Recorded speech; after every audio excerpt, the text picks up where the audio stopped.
Lydia Dungi starts work on the farm at sunrise and doesn't stop until dark. Her husband John Middleton joins her whenever he's not working his other job at Gardens of Eagan. They have no help other than the occasional volunteer. They are that passionate about growing organic food. Nature and the soil and sun, all there together with you. I don't know, seems like you are part of something bigger. Everything we do every day is all about, what our personal values and what we offer, think is our gift to other people. They've been growing food here in Farmington for 2 years, calling their farm Fazenda Boa Terra, which is Portuguese for Farm of the Good Earth. Their customers, including the 60 members of their CSA, are thrilled. My friends and family that see all the vegetables that we have in our house, they absolutely love it. Absolutely love it. And it saves us a ton of money too. The onions are my favorite. Your favorite? What about you, Mandy? The tomatoes. Tomatoes. Right now we're excited about squash season starting. Honestly, I haven't met a vegetable here I didn't like. The food is so good, like the potatoes too was I said, wow, this potato doesn't taste like dirt, tastes like a potato. I never tasted anything like that before. John had been an experienced farm manager in New York State. He was inspired by his love of nature.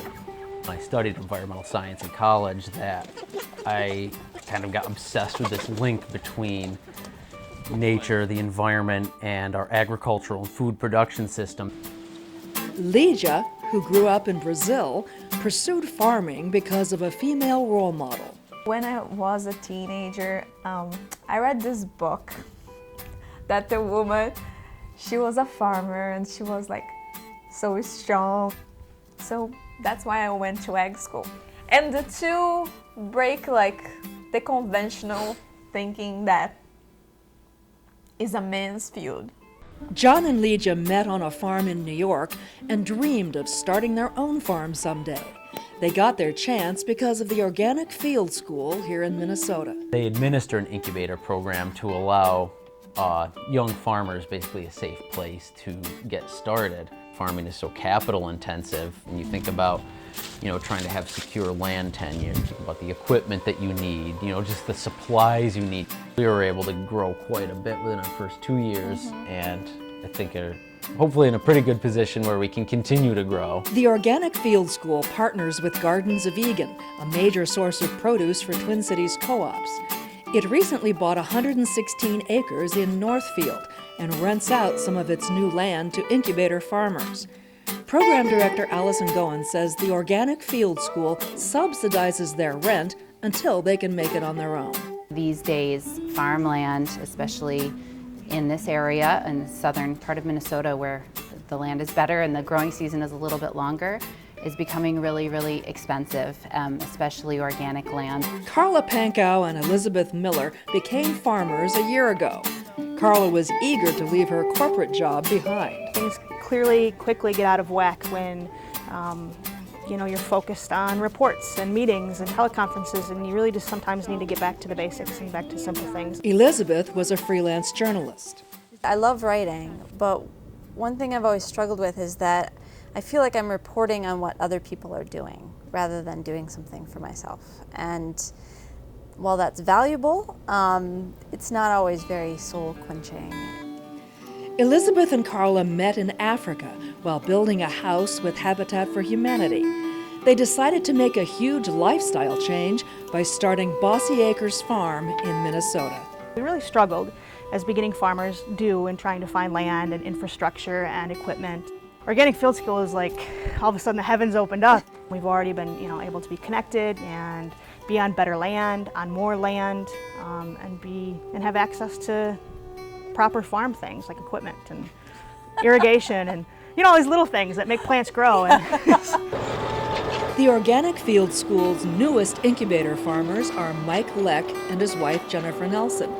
Mike came to farming after a stint in the Peace Corps in the Philippines. Sitting in a staff meeting one day, he decided he just wasn't satisfied. I was really looking for something that was tangible, and that's, I think, one of my favorite things about farming is that you see all the things that you've done, and you end with a packed truck at the end of the day, and goes off, or you're at the farmer's market actually handing the food over to the person that's going to eat it. And it's just a great energy, or a great feeling that you get by doing that. And when I got back from the Peace Corps, I said, well, let me take a look at this organic farming thing. Jennifer has been a teacher in Minnesota and in South America, but she always loved growing things. She and Mike met at the Gardens of Eagan, where both of them had worked. I made this change in my life where I really decided to make decisions that, were pursuing my passions and fed my soul. Mike and Jennifer have just started a farm called Humble Pie. Really, this organic field school and what we've been through within the last couple of weeks has really pushed us to get our business account, our LLC incorporation. We've talked to tax people. Like, all these things have come as a result, and we just needed a little bit of a push, I think.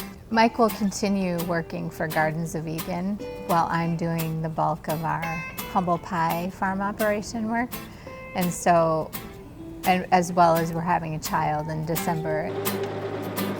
With a severe shortage of organic land, Gardens of Eagan chose to purchase land that was previously farmed conventionally and started transitioning it to organic more than a year ago. Farmers have been working very hard to clean out all the chemical residues that are left in the soil by planting cover crops and other plants that will help restore the natural life that's in the soil and really get it strong again and get it to the point where it can really support good vegetable growing without chemicals.